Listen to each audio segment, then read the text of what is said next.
good afternoon, my dear students.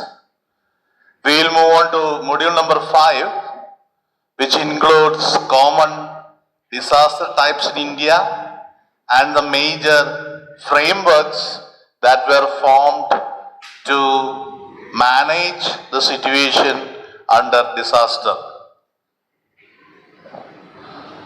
Now, common disaster types in India.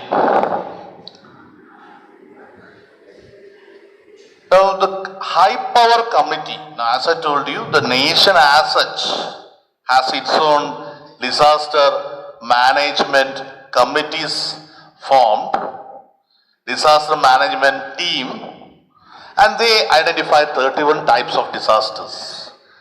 Tsunami was added in 2005 within the list. So it was because it was not a usual disaster that hit India. For the first time in India, tsunami was hit at the southern side in 2005, and that's why it was added in that year. Now, when we consider the list of disasters included, which India has to be aware of, first one is water and climate related disaster, which has a list like flood and drainage management. Now that is again related to water, cyclone related to climate, tornadoes and hurricanes related to climate, hailstorm, cloud burst, heat wave, cold wave, snow avalanches, especially in the north, drought, middle of India, we suffer a lot of droughts, sea erosion, all the seaward side in India suffer the same, thunder and lightning all over India, tsunami, southern side so far. Next is geological related disaster. Now they are landslide, mud flow, etc. First one, they are related to earth, geology. So when there is a geological change or deformation, we have landslides, mud flows, etc. Earthquake, which are again geological in nature. Dam failure, dam burst, which are again geological in nature, because wherever there are changes within the earth or within the lithosphere or the different layers of the lithosphere, we have changes within the reservoirs or reservoir beds affecting dam failure, dam burst, etc. Moreover, when there is a gush of water due to rain, heavy rainfall, and other carrying or water carrying agents like rivers, etc., when they carry the water and when the reservoir gets full, or in certain case the dam might burst or fail, especially when the strength of the dam is less, or when there are other interrelated geological impacts and effects or movements. Then again we have something known as mine disaster, which is again geological in origin because it has to do with the lithospherical changes and other effects. Next category is chemical, industrial and nuclear related disaster, which involves chemical and industrial disaster, nuclear disasters directly. Again, last we have accident related disaster. Now when we have a lot of accidents like forest fires, urban fire, mine flooding, oil spill, building collapse, bomb blast, festival related disaster, electrical and fire disaster, air, road, rail, accident, boat, capsizing, village fire, etc. They are accident related disaster. Then again we have biological and other epidemical disasters like pest attack, cattle epidemics, food poisoning, and now we have, though the amendment is not yet added, we have corona, Nipah, etc. also as epidemics and pandemics which are considered as disasters. So these are the ones which the Indian National Government Disaster Management Authority has under it as disaster, which is classified or categorized as mentioned now. Again, in the first module we saw what are natural disasters. Now for example, we had drought and flood. Now in the case of drought, we have the land that is very dry, absence of water, crops do not grow, and when there are floods, again we have problems like crops getting damaged. Now the span of time or the time duration or the period or what you call, in an year there will be a time period for the crops to ripen. Now during those period when there is a flood, the ripened crops get lost. Again, if it is during the cultivation season or sowing season, again there are problems regarding crop cultivation. So when there is a flood, the main area getting affected is again agriculture, and again we have other losses like what you call property loss, shelter, etc. getting lost, life losses. Again connected with it, we have landslides. Now when there are landslides, they will block the stream and again there is flood. Then cyclone, typhoon, etc. also will cause flood. Sudden floods are created which are called flash floods, which are due to the poor permeability of the soil, and areas just below the surface of the soil are also prone to flood when water fail to seep into the deeper layers. Now these things happen. Next is cyclone, that also we saw. It's a major disaster, and when it hits from the sea, it approaches the coast and the coast becomes a risky area. Then again another important aspect regarding hazard or disaster is heat wave, where the positive energy or the positive departures from the temperature, the heat waves coming from out of temperature or the heat wave during the summer season will increase the temperature before the monsoon, that is pre-monsoon months, the temperature increases, and as a result it will continue till June and sometimes till July over the northwestern areas of the country, and the temperature will decrease at those areas where there is a lot of urbanization, because when human beings are there in plenty, the temperature will actually decrease because they are getting absorbed by the human body, and due to this particular discomfort of the higher temperature absorption by the human body, a lot of people will die also sometimes, and due to discomfort, etc. Then again we have problems with nocturnal cooling. That is, in the night period the cooling temperature will vary, and sometimes this will help in neutralization of the heat or temperature. Now when there is a high temperature and when there is a cooling effect in the night, it will neutralize the higher temperatures. This is known as nocturnal cooling. Now then, another important factor that can result in disaster is cold wave and fog. Now they occur at low temperature in association with dry and cold winds, and they are called cold waves, and especially in the northern region, they are influenced by disturbances in the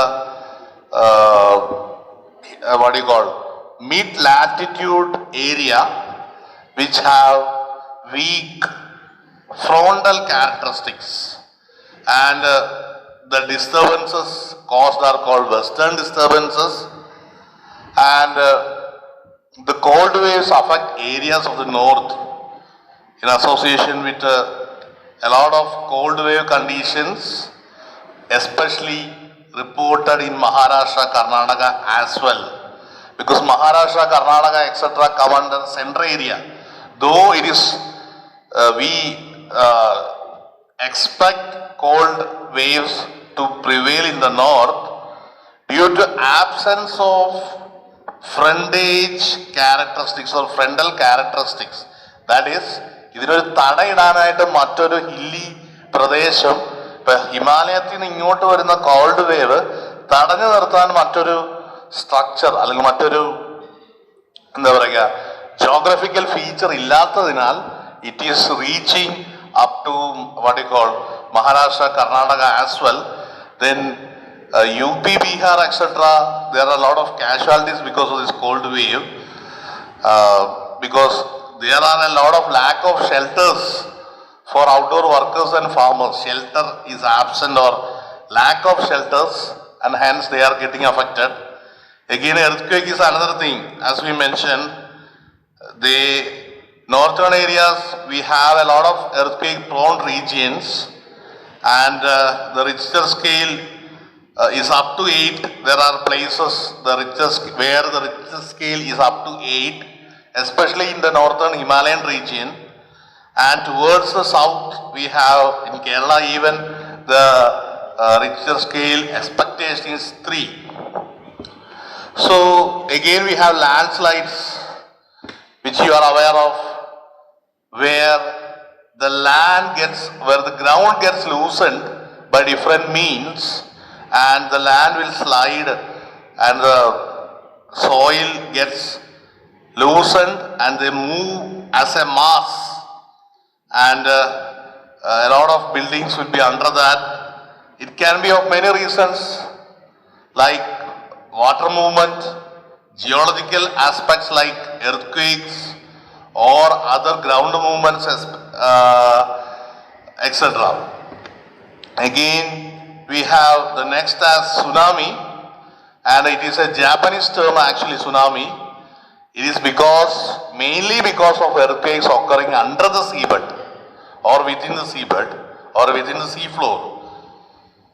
Now, when there is a movement of earth beneath the sea level, the water above that gets displaced from the equilibrium position, and there is a release of energy from the earthquake, and it is absorbed by the waves or water, and that forms a tsunami wave, and it will have a small amplitude but a very high and long wavelength, and as such it can be of hundreds of kilometers long, and hence the rise of water and the wave will have a height equivalent to the wavelength or nearly equivalent to the wavelength.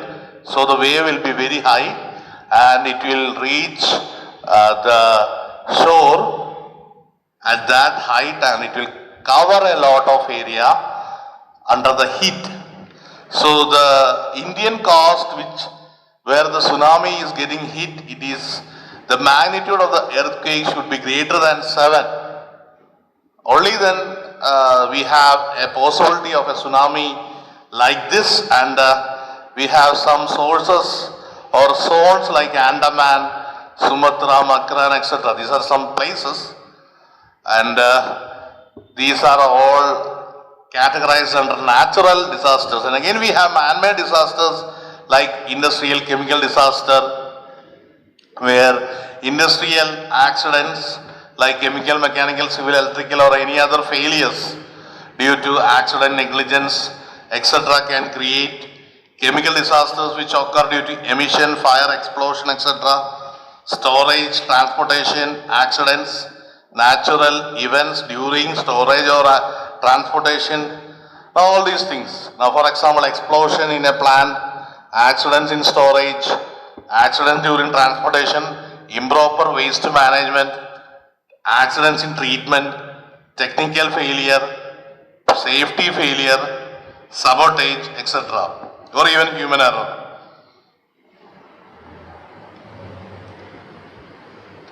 Then again we have something known as stamped, S-T-A-M-P-E-D. Now if you think of stamped, it's a new term for you, I hope.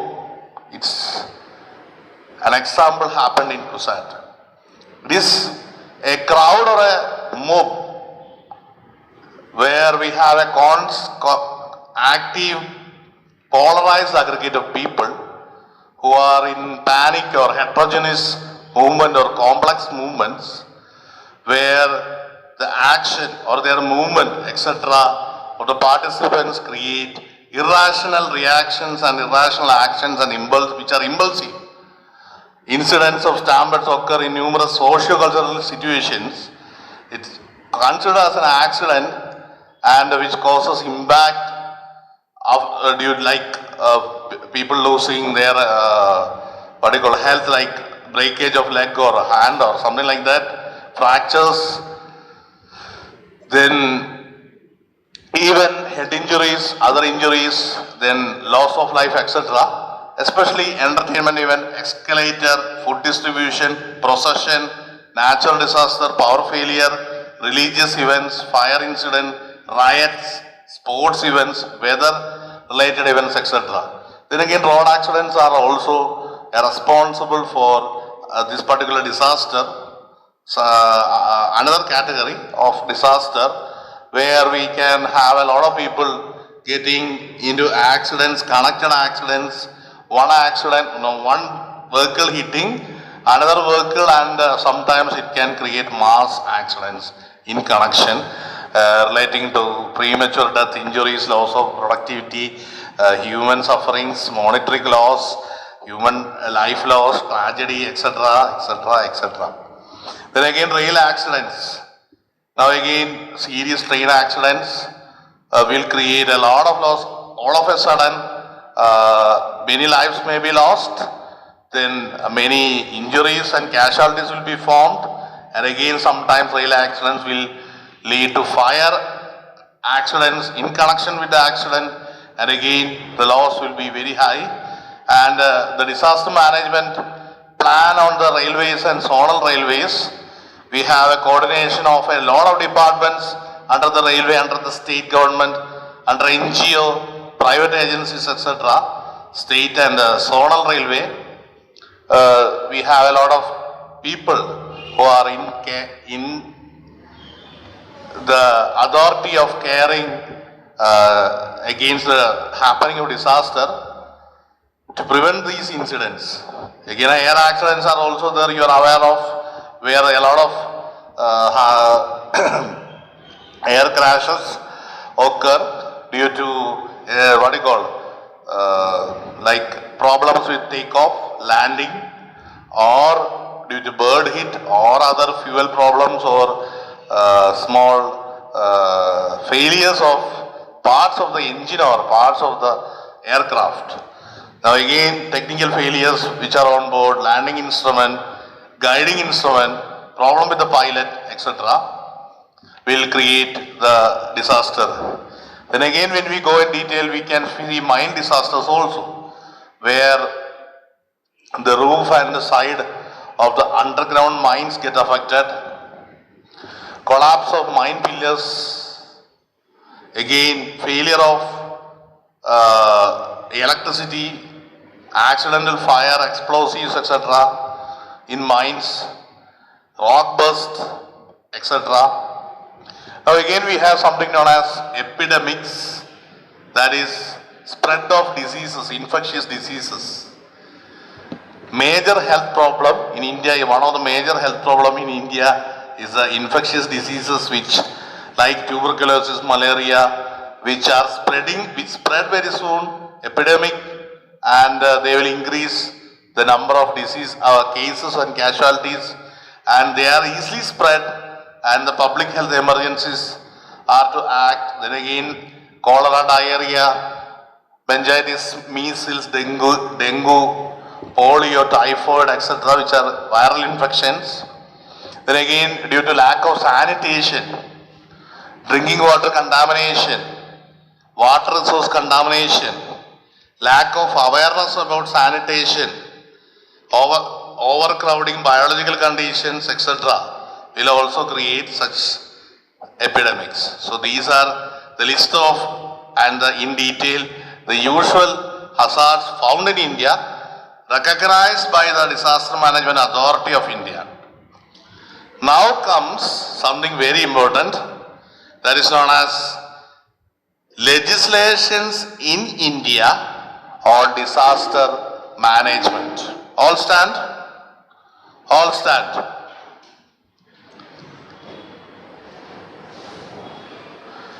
Sit.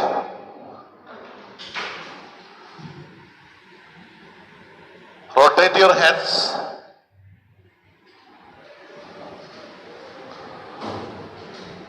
Smile. Laugh.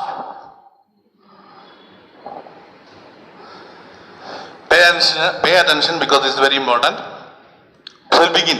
Now, when I speak of legislation of India, now in EAA also there are policies that are included within the legislation which are made as a rule later in order to take care of different impacts.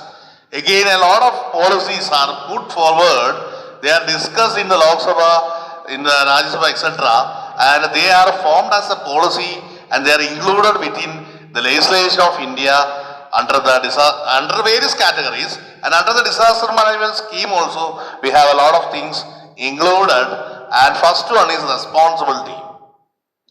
The primary responsibility of the disaster management dwells or rests with the state government, then the central government, which has a duty to support the effort of the state government by providing logistical and financial support. So it is clear, I hope, the state government has a responsibility to come forward and do every action regarding the disaster management, and the central government has a duty to support every effort of the state government for the same, whether it be logistical or financial aspect. Now, on behalf of the central government, the DM or the division in the Ministry of Home Affairs coordinates with the disaster affected state government, concerned ministries, departments, etc., National Disaster Management Authority, National Disaster Response Force, National Institute of Disaster Management, Directorate General of Fire Services, Home Guards, Civil Defense, Armed Forces, etc. They will join hands for effective disaster risk reduction. Now you learned a lot of disaster risk reduction processes involved. You learned a lot of methodologies involved, how to bring about effective disaster risk reduction. The execution of the same, the authority for the execution of the same lies with the central and state government, where the division in the Ministry of Home Affairs, which is under the central government, coordinates with the state government. Now the state government has a lot of areas, and the concerned ministries, departments, etc. again coordinates with National Disaster Management Authority, that is NDMA, National Disaster Response Force, that is NDRF, National Institute of Disaster Management, that is NIDM. You might have heard of IIT, Indian Institute of Management, NIT, National Institute of Technology. So IIT is Indian Institute of Technology, IIM is Indian Institute of Management. Again, we have NIT, that is National Institute of Technology. Similarly, for disaster management also we have a National Institute, that is National Institute of Disaster Management. And again, Directorate General of Fire Services, Home Guards, Civil Defense, Armed Forces, etc. join together to effectively create disaster risk reduction. Now, this particular division is responsible for legislation. Now, what do you understand by legislation? I told you, it is formation of policies and other things which are to be added, discussed within the legislation of India or Constitution of India.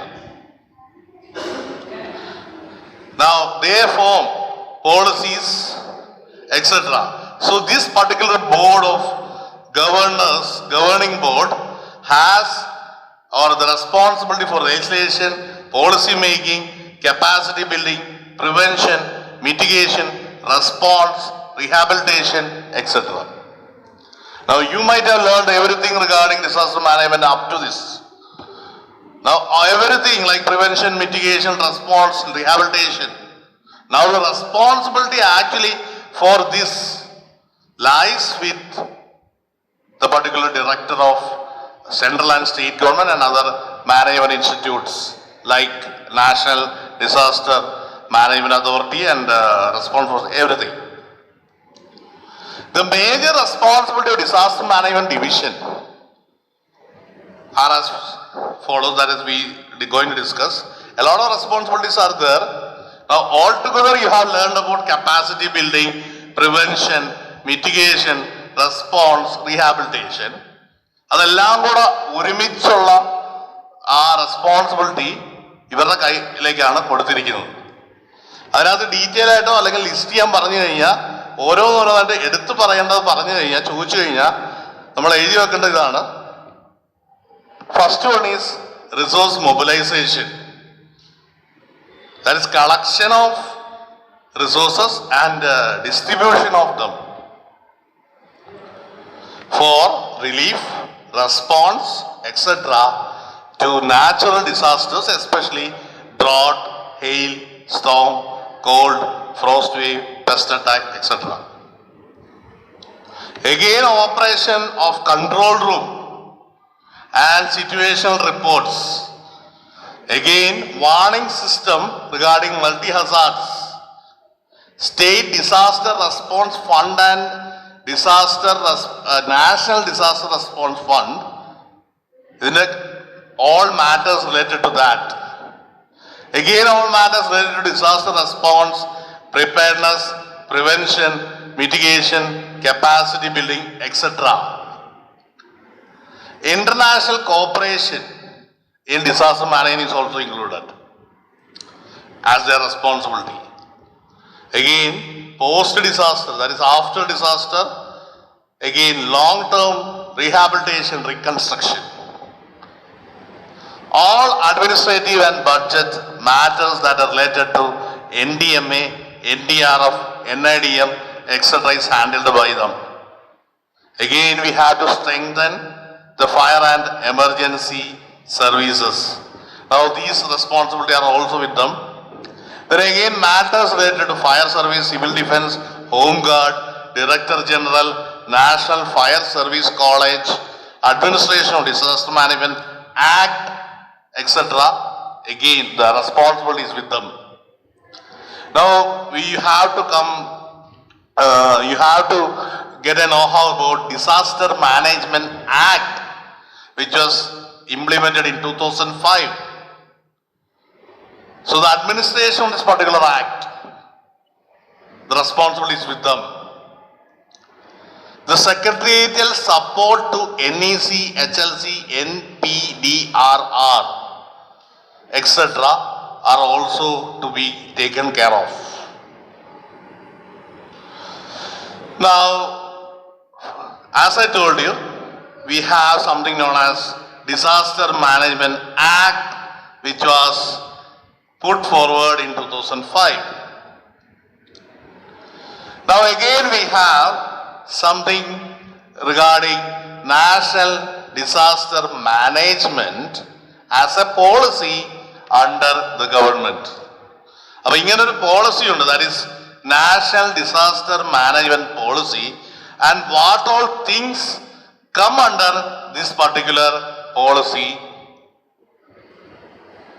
that we should understand, know, learn and write for the exam, and it is very important. A sure essay question, National Disaster Management Policy. Now, to build a safe and disaster resistant or resilient India by a holistic, proactive, multi-disaster oriented, technology driven strategy through a culture of prevention, mitigation, preparedness and response. So that is the aim of National Disaster Management Policy. We need to build a safe and disaster resistant India by developing a holistic, proactive, multi-disaster oriented, technology driven strategy through a culture of prevention, mitigation, preparedness and response. So all the elements like prevention, mitigation, preparedness and response are to be dealt with. Now if you go in detail of the disaster management policy and the disaster management measures under that, we know that a disaster refers to catastrophe, mishap or calamity or a grave occurrence from a natural or man-made cause beyond the coping capacity of the affected community, and it is because of that it is called a disaster, and it involves a continuous and integrated process of planning, organizing, coordinating, implementing measures wherever necessary, which includes prevention of danger or threat of disaster, mitigation, reduction of risk, capacity building, preparedness, response, assessment of magnitude, evacuation, rescue, relief, rehabilitation, reconstruction, etc. Now when we come to the objective of this particular policy, it is to promote culture of prevention, preparedness, resilience at all levels through knowledge, innovation and education. വെറുതെ ഇരുന്നാൽ പോരാ. That is, ഒരു രാജ്യത്ത് disaster ഉണ്ടോ ഇല്ലയെന്ന് നോക്കിയിട്ടല്ല ഇത് work ചെയ്യുന്നത്. We have to promote a culture of prevention, preparedness. ഇത് രണ്ടും മനസ്സിലായി കാണും. Now resilience. Now what do you understand by resilience? Resilience is actually the immunity of the nation against a disaster. So we have to promote a culture of prevention, preparedness and resilience at all levels through knowledge, innovation and education. Now again we have to encourage mitigation measures based on technology, traditional wisdom and environmental sustainability. Now regarding that, you have learned about measures of mitigating the disaster. Now here we have to encourage the process based on technology, traditional wisdom and environmental sustainability, and that is one of the objective of this policy. Again, mainstreaming disaster management is being done by planning process. Planning process is carried out. Again, institutional, techno-legal frameworks are created. A lot of framework for enabling regulatory environment protection. Environmental compliance. Now, what do you understand by environmental compliance? It is not complaint, it is compliance. COMPLIANCE. According to the environment, that is, without affecting the environment. Being submissive to the natural or being submissive to the nature or taking all actions without affecting or hampering or disturbing the nature. Going in accordance to the natural, natural or nature, going according to the nature. So ensuring efficient mechanism for identification, assessment and monitoring of disaster risk. We have to take or make sure that the mechanism is very efficient and it has to be carried out for identifying, assessing, monitoring disaster risk.